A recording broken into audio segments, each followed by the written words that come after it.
આ છે પાલજ ગામની હોળી.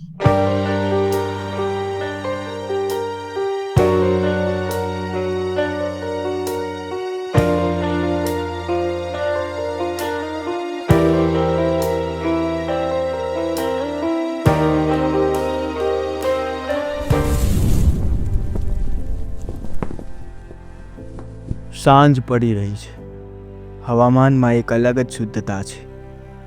આજે છે હોલિકા દહન, જે માત્ર અગ્નિ પ્રગટાવવાનો દિવસ નહીં, પણ આપ સુધી અને નવી શરૂઆત કરવાનો દિવસ છે. આજે આપણે એક વિશેષ સાંજનો ભાગ બની રહ્યા છીએ, જે અંધકારથી પ્રકાશ તરફ લઈ જતી યાત્રા છે.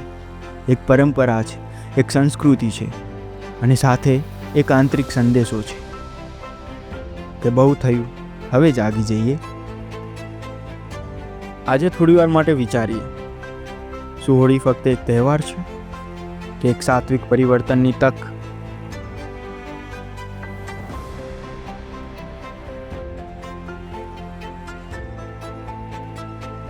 આજના સમયમાં લોકો બહારની દુનિયામાં તો ખુશી શોધે જ છે, પણ અંદરથી શાંતિ ભૂલી ગયા છે.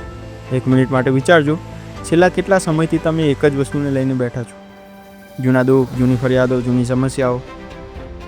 શું એ ખરેખર જરૂરી છે? ક્યારેક જીવનમાં આપણે એમ સમજીએ છીએ કે જે થયું એ ભૂલી નહીં શકાય, પણ શું અગ્નિએ ક્યારેય પૂછ્યું કે શું બળવું જોઈએ અને શું નહીં? અગ્નિ ફક્ત બળે છે, જે આવે છે એ દહન કરે છે, અને એ જ શીખ આપે છે.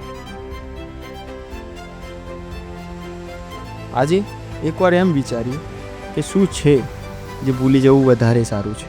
કઈ વાતો છે જે પકડી રાખવાની જરૂર નથી?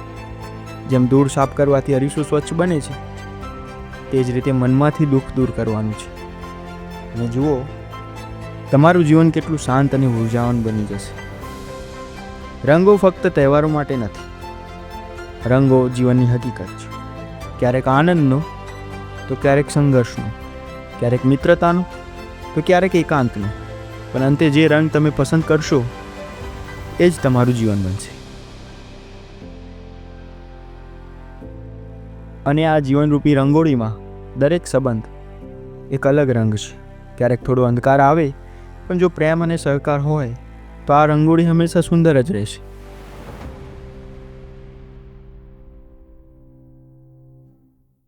હોળી આપણને એક યાદ અપાવે છે કે જીવનમાં ક્યારેક જૂની રેતી સાફ કરવી પડે, ક્યારેક માફ કરી દઈએ, ક્યારેક ભૂલી જઈએ, અને ક્યારેક ફરીથી નવું લખીએ.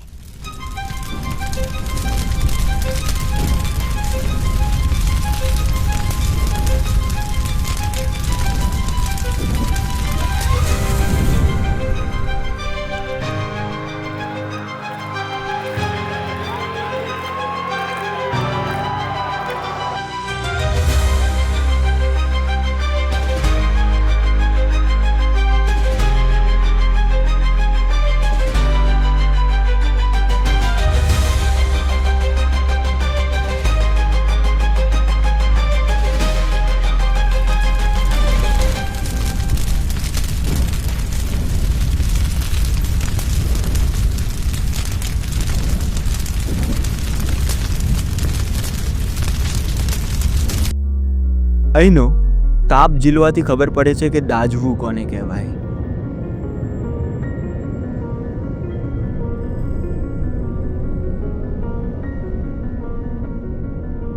એ પીડા, એ વેદના જો આવી હોય તો સાચેમાં પ્રહલાદને કેમ કઈ ના થઈ?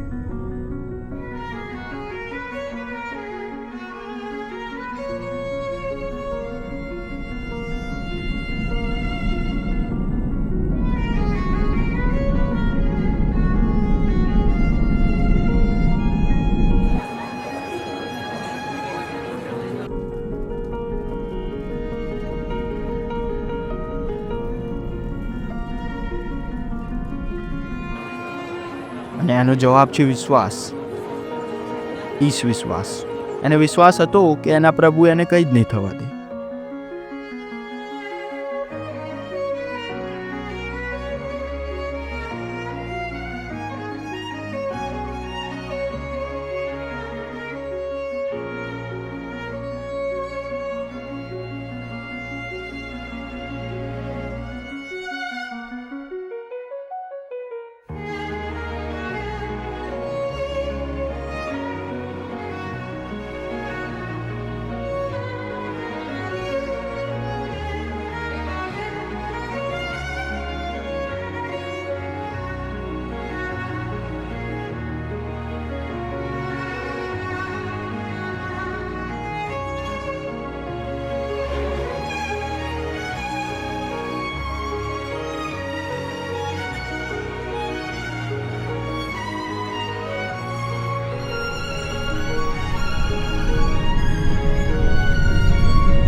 અને આ ઈશ્વર પરના અતૂટ વિશ્વાસથી જ જીવનનો આગરૂપી દરિયો આસાનીથી ખેડાય છે.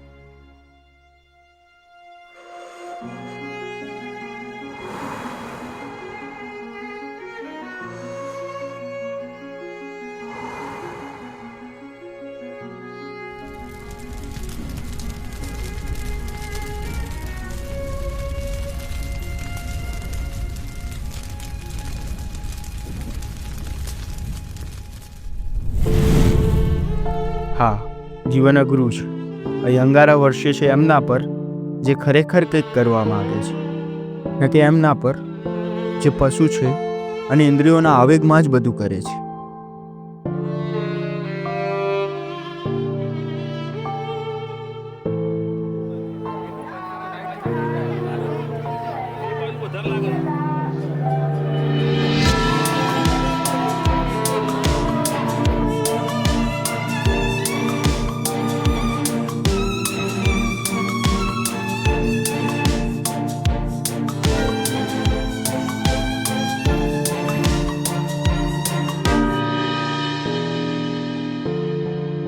તો નૈતિકતાનું જીવન અઘરું છે, ખૂબ જ અઘરું.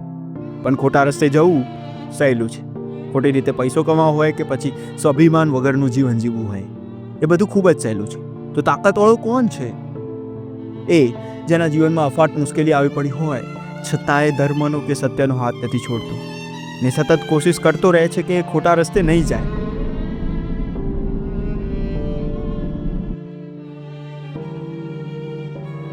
અથવા તો એ જેનામાં સાચે તાકાત છે, બળ છે, એનું પોટેન્શિયલ છે કે એ એટલો સફળ થાય ખોટી રીતે, ખોટી દિશાએ જઈ તો પણ તે તાકાતનો દુરુપયોગ નથી કરતો.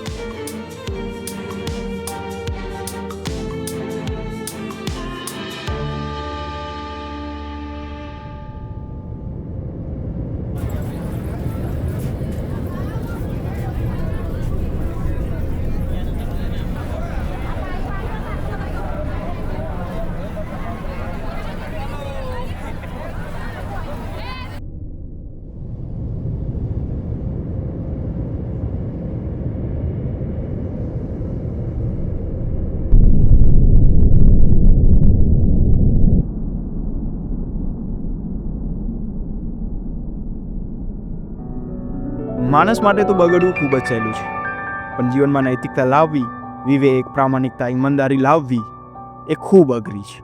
અને તેથી જ સત્ય જાણવું જરૂરી છે. બિકોઝ એ સત્યને જાણી જનારો આ તપતી આગમાંથી એ પાછો ફરે છે અને ઉદ્ધવગતિ પામે છે.